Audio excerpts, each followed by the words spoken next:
Salut, bienvenue dans une nouvelle vidéo qui est une vidéo aujourd'hui spéciale bilan lecture. J'en ai jamais fait deux comme ça, c'est une première, on verra si ça vous plaît ou non. J'ai voulu faire ça parce que j'ai beaucoup de livres là, à vous présenter, en cours, lus, des nouveaux, et ça méritait bien une vidéo spécifique. Voilà, donc préparez-vous un petit thé. Aujourd'hui, c'est une après-midi très pluvieuse, c'est la tempête dehors, il y a tout qui s'envole. Et je me suis dit, journée parfaite pour faire une vidéo lecture. Moi, je me suis fait un thé, un Christmas Tea de Daman, que l'on m'a offert à Noël. C'est thé noir, morceau d'ananas, écorce d'orange, marasquin, caramel. Et c'est trop bon. Donc c'est celui-ci. Il est délicieux. Que j'ai mis dans une de mes tasses préférées, les Alice au Pays des Merveilles. J'ai tout un service comme ça, je les adore. Elles sont très belles. Voilà. Trop bon. Donc sans plus attendre, commençons par les lectures terminées ces derniers mois.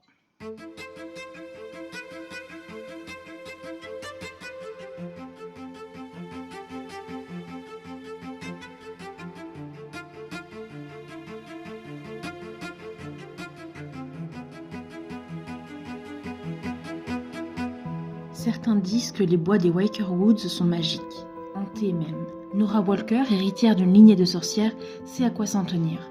Comme ses ancêtres, elle partage un lien secret avec la forêt. Et c'est ce lien qui met Oliver Huntsman sur sa route.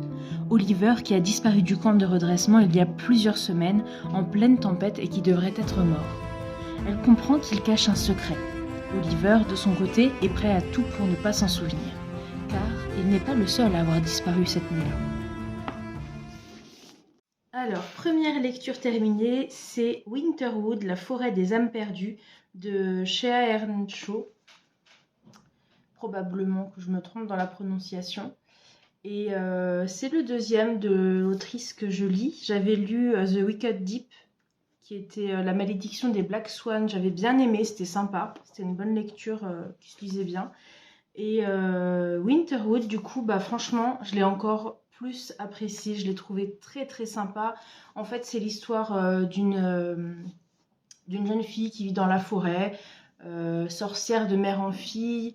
Elle n'a pas trop de liens avec les gens du village, les gens aux alentours. Il y a toutes sortes d'histoires sur elle, sur sa famille. Enfin, vous voyez le tableau. Et pas très loin de chez elle, il y a un centre pour jeunes, comment ils appellent ça, un camp de redressement.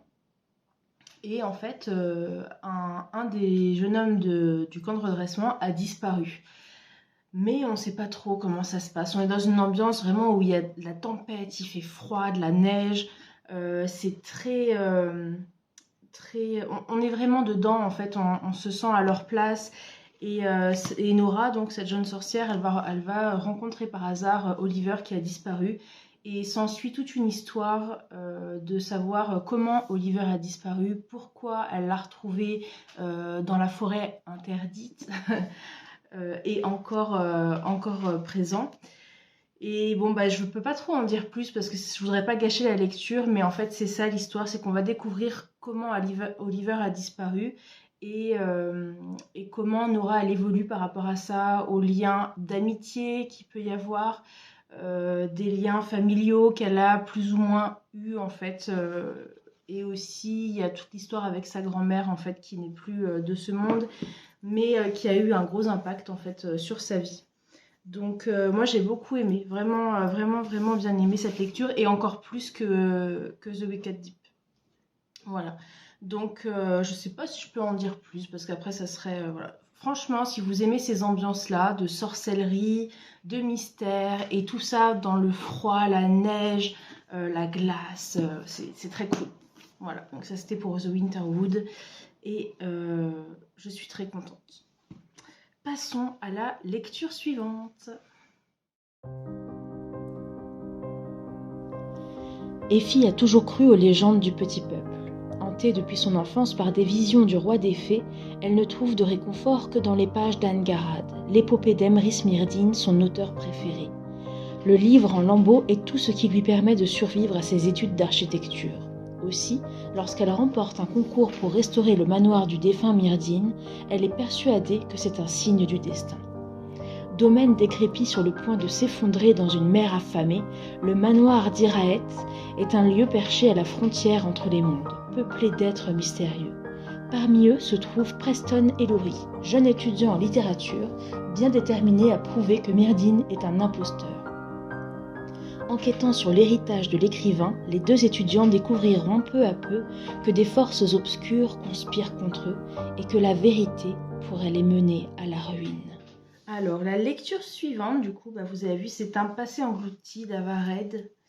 Alors là, il faut que je me remette dedans. Ça fait un moment que je l'ai lu, celui-ci. J'ai vu qu'il était beaucoup passé sur les réseaux. Donc, je l'ai dans une très belle édition de Saxus, vous savez, voilà, que j'adore. Alors, c'est l'histoire d'Effie, qui est une jeune femme qui a fait des études, qui est dans une école pour faire des études d'architecture. Elle, c'est pas vraiment ce qu'elle voulait faire, mais les femmes, dans ce contexte-là, ne peuvent pas faire tout ce qu'elles veulent. Donc, par dépit, si vous voulez, elle a fait ces études-là. Et elle, en fait, elle est passionnée d'Emrys Smirdine, qui est un de ses auteurs favoris, qui la suit depuis qu'elle est jeune et qui l'a aidée à affronter certains traumatismes, si on peut dire, des difficultés depuis qu'elle est enfant. Et voilà. Et il s'avère qu'en fait, lors d'un concours dans son école d'architecture, elle gagne ce concours qui consistait en fait à faire des plans pour remodeler la maison d'Emrys Smirdine. Et elle est choisie, elle est super contente. En gros, elle quitte tout pour aller dans un coin perdu, glauque et puis pas très bien vu en fait, où se trouve ce manoir. Complètement délabré, on est vraiment dans une maison toute bizarre, il n'y a rien qui va, elle fuit partout, elle est prête à tomber en ruine. Et donc voilà, elle se retrouve dans cette aventure, son rôle étant en fait de travailler avec le fils, l'héritier d'Emrys Smirdine, pour reconstruire, refaire des plans sur cette maison improbable. Et elle rencontre bien sûr un jeune homme qui est là aussi pour travailler avec eux, qui est plutôt historien, alors je ne sais pas si on peut dire ça, voilà, qui a travaillé en fait sur les textes d'Emrys Smirdine depuis très longtemps, mais lui qui a une approche un peu différente, il cherche plutôt à... on sent que lui, il cherche à déceler la vérité dans tous ses textes, ce qui ne convient pas forcément à Effie, ce qui va faire qu'ils vont être en conflit une bonne partie du temps. Et donc voilà, dans cette histoire, on est sur des choses un petit peu... un petit peu fantaisistes. Et puis on a cette relation enemies to lover un petit peu. Et de l'autre côté, on a aussi tout ce qui se passe avec la famille d'Emrys Smirdine et tous les mystères qu'il y a autour. Pourquoi cette maison et d'où... Enfin, il y a plein de choses autour de ça, des textes et de la vérité. On est beaucoup sur, en fait, rechercher la vérité sur ces textes-là. Et Effie, elle va vivre plein de choses que, pareil, je ne vais pas plus en raconter parce que sinon, ça va tout vous gâcher. Mais donc, ce livre-là, c'est si vous aimez la fantaisie avec les manoirs, des ambiances comme ça, des mystères. On est un peu toujours... C'est vrai que moi, je tourne beaucoup dans ces bouquins-là, j'adore. Et voilà, je sais que pas tout le monde l'a aimé celui-ci. Moi, j'ai passé un très bon moment. Alors oui, c'est vrai que c'est peut-être pas le livre de l'année, mais par contre, franchement, ça se lit super bien. Moi, j'ai vraiment bien aimé. J'ai bien aimé. Ça va. Je trouve que voilà, on a au fur et à mesure les informations. C'est pas trop long, ça va pas trop vite et c'est pas trop long non plus. Donc non, moi, j'ai bien aimé. Moi, je vous le conseille. Si vous aimez ces ambiances-là, c'est cool. Donc, Un passé englouti de Ava Reid. Oh, oui, je pense que c'est Reid. Voilà. Passons au suivant. Cela fait des jours que les écuelles sont vides, tout comme les estomacs. Dans leur maison, au fond des bois, le père et la mère désespèrent de nourrir leur chère progéniture. 7 bouches voraces, 7 enfants espiègles qui ont déjà bien grandi, sauf Tipou, Difficile de trouver sa place quand on en prend si peu. Du haut de ses 13 ans, Tipou rêve d'aventure. Cela tombe bien, la forêt noire et profonde cache d'inquiétants mystères, qui sèment ses feuilles et baisse sanglantes. Pour le découvrir, il vous suffit, à vos risques et périls, de suivre les traces. Et la lecture suivante, et pas des moindres, c'est De délicieux enfants de Flore Vesco. Donc je vous en avais déjà un petit peu parlé.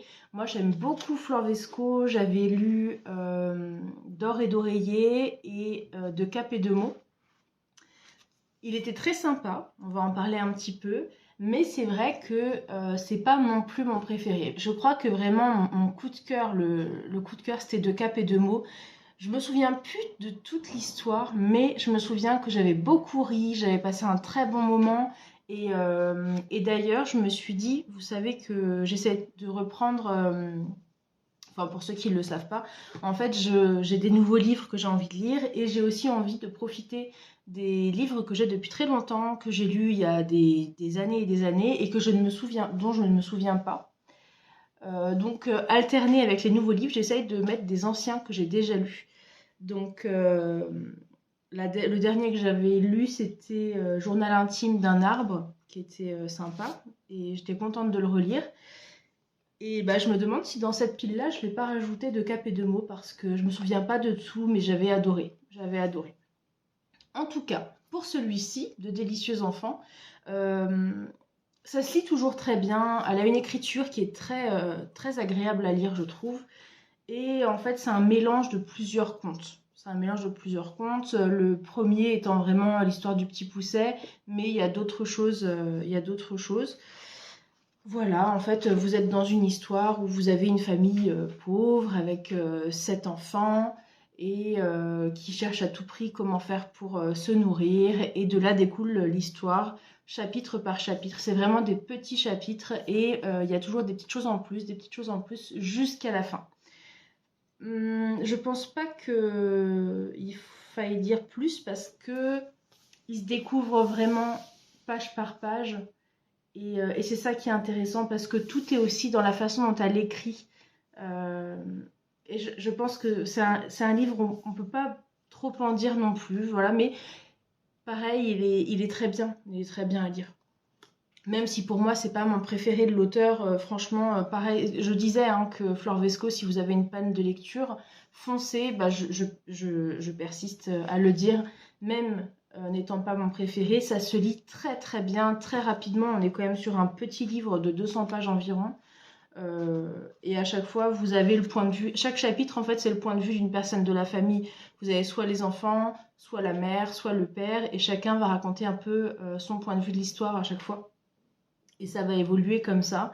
Et au fur et à mesure, bah, on se rend compte qu'il y a d'autres contes qui rentrent en jeu dans l'histoire. Et c'est bien, c'est bien.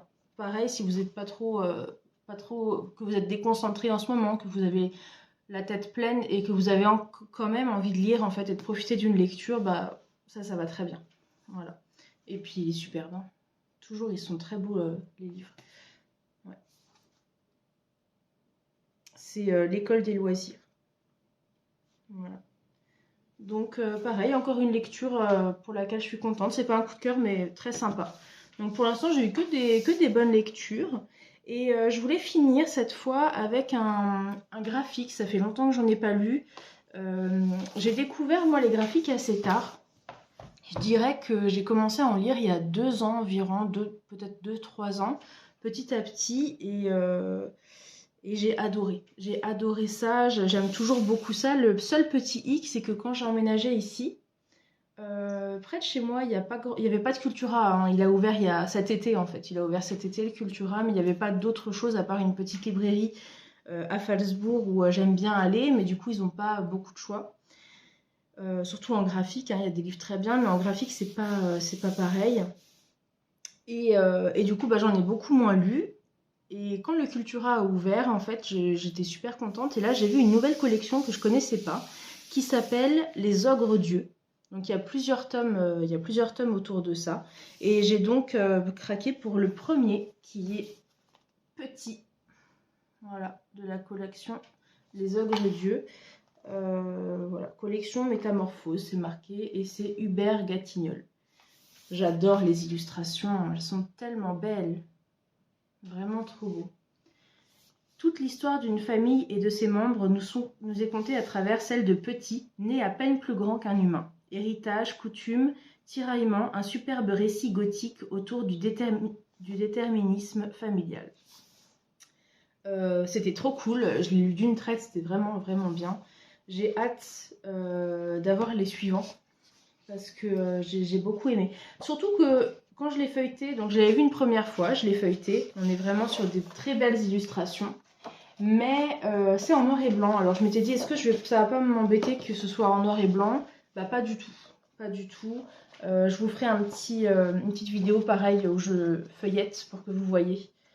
Mais c'est très sympa. Donc en fait, donc petit, effectivement, c'est un enfant ogre, mais qui est beaucoup plus petit que la moyenne.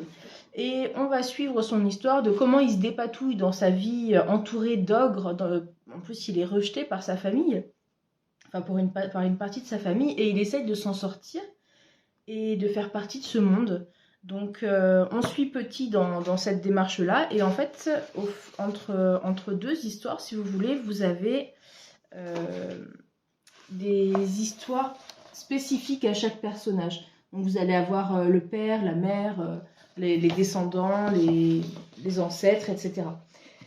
Donc c'est hyper sympa. Vous avez et du texte comme ça, et vraiment le côté graphique avec les images. C'était trop bien. C'était trop bien et j'ai vraiment hâte de lire les autres. Je crois qu'il y en a 3 ou 4 quand même. Voilà. Donc ça c'est une nouvelle série de graphiques et puis voilà. J'aimerais bien avoir plus de graphiques cette année quand même. Parce que là, tous ceux que j'ai, je les ai lus et j'en ai pas énormément. Donc vraiment, il faudrait que déjà que je continue cette collection, ce serait cool. Ça serait bien sympa. Et là, on a terminé pour les livres que j'ai lus dernièrement. On va passer maintenant aux livres en cours.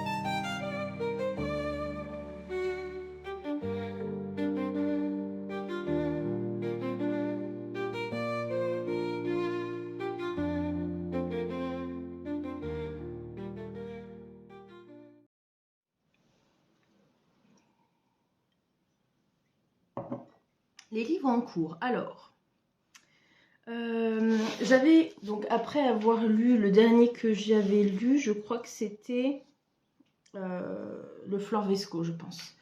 Et du coup, après, j'ai voulu commencer God Killer, qui est aussi un très joli livre aux éditions de Saxus, tout en dorure. Et bon, bah, comme le nom l'indique, on est sur une histoire avec des tueurs de dieux, des dieux. Et là, j'en suis qu'au début, en fait, à la page 66, c'est le chapitre 5.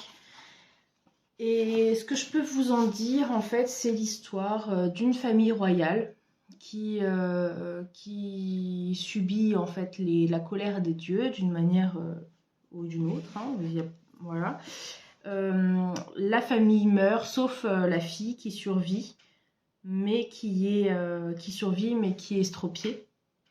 Et tout découle de là. Du coup, cette jeune fille, elle grandit, elle devient tueuse de dieux et elle va faire des rencontres. Donc vraiment, c'est le début. Donc elle a juste fait quelques rencontres. Elle a rencontré une jeune fille. Elle a rencontré... en fait, il y a plusieurs histoires en même temps. À chaque fois, un chapitre, vous avez le point de vue de quelqu'un d'autre. Donc pour l'instant, ils n'ont pas vraiment de lien ensemble. Chacun a sa petite histoire. Mais voilà, je pense là, ça va être une histoire de vengeance. J'ai moins l'habitude de lire ça, mais je le trouvais tellement beau. En fait, je vous avoue que je l'ai pris beaucoup pour l'esthétique, celui-là. Et je pense que ce sera quand même sympa. Oui, ça va être histoire de famille, vengeance, je pense, ce genre de choses. Alliance, tout ça. Parce qu'on a des anciens dieux, des nouveaux dieux. On a des dieux qui sont vraiment pourris. jusqu'à la moelle, et puis on en a certains là qu'on découvre qui en fait n'ont rien à voir avec ça, et du coup ils se cachent parce que pour pas être tués par les tueurs de Dieu.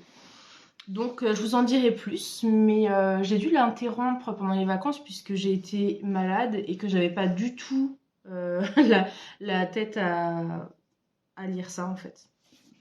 Et j'en viens du coup au suivant. Dans l'état de maladie dans lequel j'étais couchée presque 4 jours sans pouvoir faire grand chose d'autre que faire un puzzle et peut-être lire un petit peu. Et le seul livre, en fait, je regardais la bibliothèque et je me suis dit, mais qu'est-ce que je vais bien pouvoir lire sans lire 4 fois la même page, sans savoir ce que je lis. Et en fait, j'ai choisi de lire le premier tome de Harry Potter à l'école des sorciers, du coup, mais aux éditions Minalima. C'est une collection que j'ai commencée il y a quelques années. Et j'avais très envie d'avoir les Harry Potter dans une très belle édition parce que ils en valent la peine. Mais je l'avais feuilleté, mais je n'avais jamais encore lu cette version, quoi, qui est magnifique. Vous avez à chaque fois, j'en ai déjà parlé un petit peu dans le dernier podcast créatif, mais vous avez plein de petites fenêtres, c'est un pop-up comme ça, il y a plein de choses super belles. Et c'est un régal à lire. C'est un régal parce que ce qui était super, c'est que connaissant l'histoire, bon bah c'est pas grave quand on est malade, puisque de toute façon on se repère toujours. Mais on apprécie la lecture, chaque page est magnifique, c'est illustré, c'est très ludique, c'est vraiment très agréable. Vraiment, vraiment, vraiment chouette. La seule chose, hein, je l'ai déjà dit aussi, donc je m'attarde pas, mais c'est des livres qui sont très fragiles. Donc surtout au niveau de la couverture, à l'intérieur il n'y a pas de souci, mais c'est vraiment au niveau de la couverture où ça blanchit. Et ça c'est un petit peu dommage, mais voilà. Donc voilà, tout le monde connaît Harry Potter, donc pas la peine d'en parler 3 heures, mais du coup j'ai beaucoup aimé lire, l'édition Minalima, et j'en suis au chemin de traverse toujours, j'ai pas beaucoup avancé depuis. Trop cool. Voilà pour les 2 en cours, et celui qui va venir juste après, je pense, donc à voir si je change pas d'avis du coup avec le Florvesco de Cap et de Meaux, mais j'avais envie, dans les livres que j'ai déjà lus il y a longtemps, reprendre Marina de Carlos Ruiz Zafón, je sais pas trop comment on le prononce non plus, aux éditions Robert Laffont. Je me souviens pareil, je l'ai lu et je l'ai beaucoup aimé, mais je me souviens pas de l'histoire. Et d'ailleurs, j'en ai lu plusieurs de cet auteur qui étaient vraiment, vraiment bien. Donc, celui-ci me tente beaucoup. Donc, voilà. Dans la Barcelone des années 80, Oscar, 15 ans, a l'habitude de fuir le pensionnat où il est interne. Au cours de l'une de ses escapades, il fait la connaissance de Marina. Fascinée par l'énigme d'une tombe anonyme, Marina entraîne son jeune compagnon dans un cimetière oublié de tous. Qui est la femme venant s'y recueillir? Et que signifie le papillon noir qui surplombe la pierre tombale? S'égarant dans les entrailles d'une terrifiante cité souterraine, s'enfonçant dans les coulisses d'un inquiétant théâtre désaffecté, Oscar et Marina réveillent les protagonistes d'une tragédie vieille de plusieurs décennies. Ça me tente tellement de le relire. Donc, possible que après Harry Potter, je passe à celui-là. Et God Killer, bon bah, faut voir. En fait, le problème, c'est que je l'ai commencé et que j'ai été malade. Et du coup, faire des pauses en plein début de livre, bah, je sais pas vous, mais du coup, j'ai du mal à me remettre dedans, quoi. Surtout qu'on est vraiment au début où on apprend à connaître les personnages, donc on n'est pas encore ancré dans l'histoire. Peut-être qu'il va passer un petit peu à la trappe, celui-ci. Et qu'il y reviendra plus tard. Parce que celui-là, ça fait déjà bien au moins 2 mois là, qui me tente. Voilà. Donc ça, c'était pour les encours et ceux qui sont à venir. Et on va terminer maintenant par les nouveautés. Les petits livres, en fait, les nouveaux que j'ai eus et qu'on m'a offert et que je me suis offert. Et parmi eux, il y a, je vous présente tout de suite, Harry Potter et la prison d'Azkaban, qui est le tome 3 aux éditions Minalima en français. De toute façon, en français, je crois qu'ils s'arrêtent là. Hein. Ils n'ont pas encore la suite. Mais waouh, tellement beau, tellement beau. Et voilà quoi, dedans, vous avez que des merveilles comme ça. J'adore. Voilà. C'est aussi ce qui m'a remotivée à commencer le premier. Parce que quand je l'ai feuilleté, je dis oh là là, j'ai tellement envie de redécouvrir tous les personnages et tous les détails qu'on n'a pas dans les films. Et j'aime trop. Voilà. Donc, il a rejoint la collection. Et c'est super cool. Ensuite, je me suis fait 2 petits cadeaux à moi. C'était au mois de novembre, je crois. Et en me baladant en fait à la librairie qui est à côté de chez moi, c'est l'Arbre à papillons, je suis tombée sur ce livre que j'avais déjà vu. Je l'avais déjà vu, je l'avais déjà lu derrière et il me plaisait beaucoup. Et cette fois-ci, je suis passée, je l'ai vu encore une fois et là, j'ai craqué en fait. Il est trop beau. Donc ça s'appelle Plein ciel. Et là, l'histoire, c'est des confins à la capitale, tous les habitants sont appelés à mettre leurs dons au service de l'opéra. Née au sein d'une famille d'aristocrates capables de métamorphoser les corps, Ivoire est une simple dompteuse de rubans. Et c'est loin de son milieu social qu'elle a trouvé sa place au sein d'un prestigieux atelier de couture. Mais lorsque la maîtresse jouait de Plein ciel la remarque, Ivoire n'a pas le choix. Elle est forcée d'emménager au cœur de l'opéra. La voilà plongée dans les coulisses où la vie se mène à un rythme effréné, au gré des préparatifs, des intrigues de cour et des pamphlets interdits qui circulent sous le manteau et promettent un autre monde possible. Ça a l'air génial. Ça a l'air vraiment cool. Pareil, on est sur de la magie. C'est, à mon avis, il va beaucoup me plaire. Et en plus, vous avez un très beau jaspage et vous avez en marque-page des petits rubans. Ils sont tellement mignons, de plusieurs couleurs, j'adore. Donc ça, c'est vraiment un bel objet déjà, et je pense que l'histoire va être super chouette. Donc ça, c'est le deuxième. Et pour terminer, j'ai craqué aussi, toujours à la même librairie, par... ah oui, alors celui-là, c'était quel auteur? Quel est l'auteur? On ne sait pas. Édition Big Bang. C'est Castelmore. Et je ne vois pas du tout l'auteur, c'est un peu bizarre. Il y a marqué Siècle va élan. Alors, est-ce que ce serait ça? Oui, c'est ça. Siècle va Elban. Pour celui-là. Et le dernier, c'est le livre qui refusait de brûler de Marc Lawrence. Alors là, en fait, je me baladais dans la bibliothèque, dans la librairie, et je farfouillais partout parce que c'est une petite librairie. Du coup, il faut un petit peu fouiller. Il y en a plein, plein, plein. Mais ils ne sont pas forcément mis en évidence. Et en dessous d'une pile, qu'est-ce que je vois? Je vois des petites dorures comme ça qui payaient pas de mine. Et je me dis, tiens, j'ai envie de le regarder. Et là, mais la beauté. La beauté de ce livre, non mais regardez ça. Alors je ne pense pas que vous voyez les dorures partout là. Et puis c'est une histoire dans une bibliothèque avec des livres, forcément.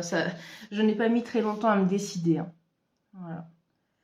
Donc je n'ai même pas trop regardé ce qui est écrit derrière.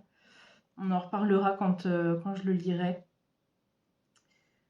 Mais ouais, c'est encore une histoire entre deux personnes dans une bibliothèque. Il va se passer plein de choses et ça sera très cool. Voilà. Donc le petit dernier qui est arrivé de Marc Lawrence. Voilà. Donc j'ai de quoi faire. Il faudrait que je m'y remette. Mais c'est vrai que je suis très fatiguée depuis que j'ai été malade là. Donc c'est dur de reprendre un rythme avec le travail, puis les choses à faire, tout ça. Et du coup, la lecture passe un peu en dernier. Donc, je pense qu'il faudrait vraiment que je m'y remette sur le Harry Potter. Comme ça avance tranquillement, je me remets dedans, et puis après, je pourrai attaquer, je pense, celui-là.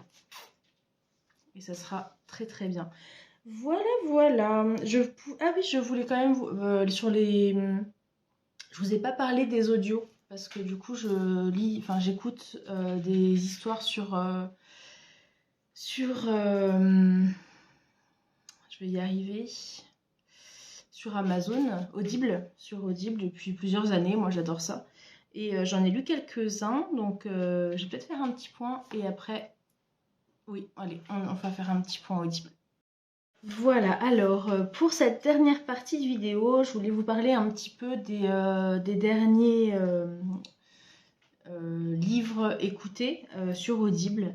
Et je voulais commencer par c'est une saga en fait de Sarah Lark qui est un petit peu entre... ça me fait penser un petit peu à Outlander. Vous voyez, vous suivez en fait au début une première famille, on va dire, des premiers personnages qui vont évoluer dans le temps. Donc si vous voulez, dans un tome, on voit une grosse partie de leur vie. Ça va pas être vraiment ciblé sur 5-10 ans, on est vraiment sur une grosse partie.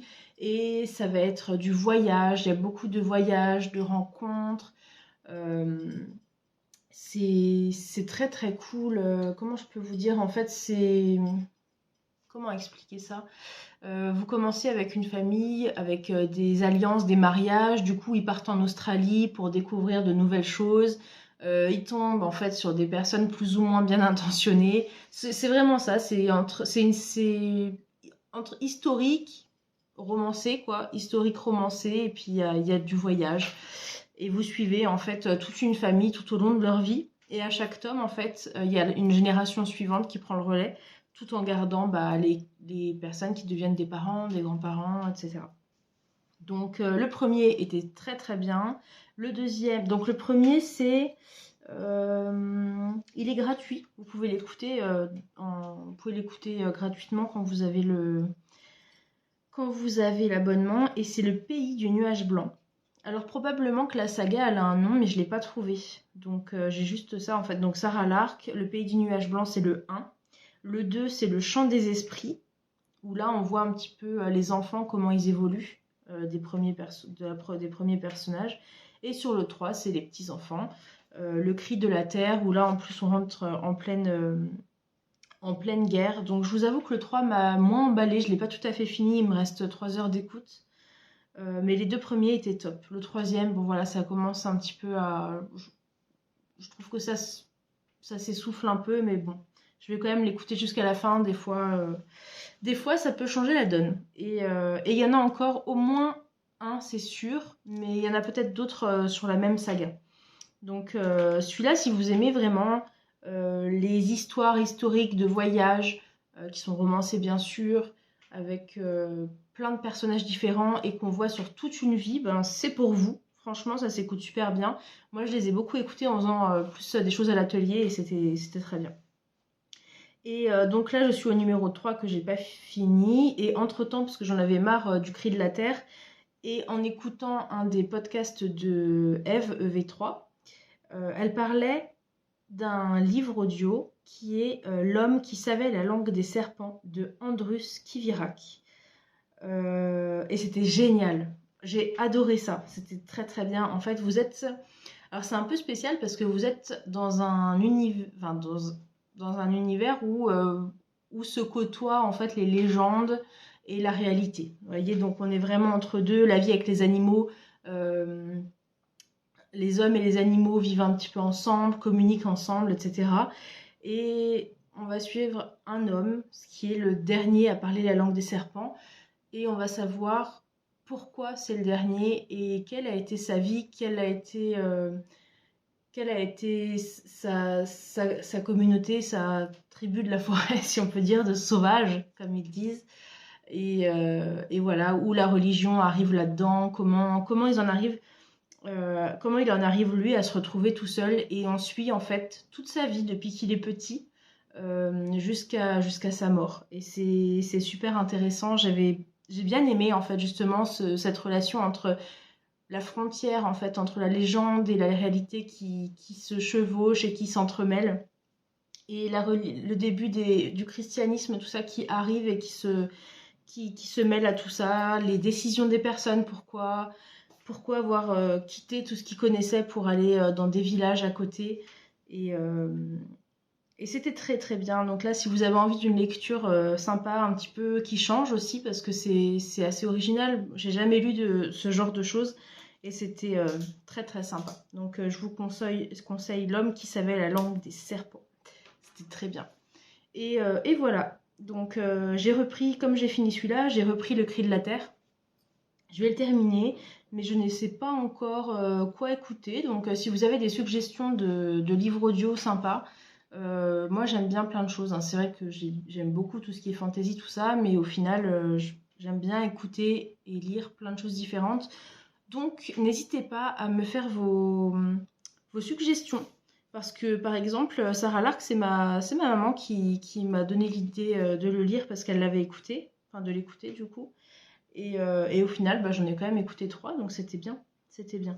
Alors bien sûr, ça ne sera jamais à la hauteur d'Outlander, on s'entend. C'est juste que c'est dans le même esprit. Voilà. Voilà, bon, j'espère que cette vidéo vous a plu dans ce format un petit peu différent. Je ne sais pas du tout si j'en ferai régulièrement. Dites-moi si ça vous a plu, si vous préférez quand c'est avec le podcast créatif. Voilà, ça je ferai un petit peu en fonction de comment vous aimez. Peut-être que j'en ferai que de temps en temps quand j'en ai pas trop parlé en vlog ou en podcast pour faire un point. Je sais pas. Dites-moi ce que vous en pensez et puis on avisera. Voilà, merci encore. Passez une bonne soirée et à bientôt.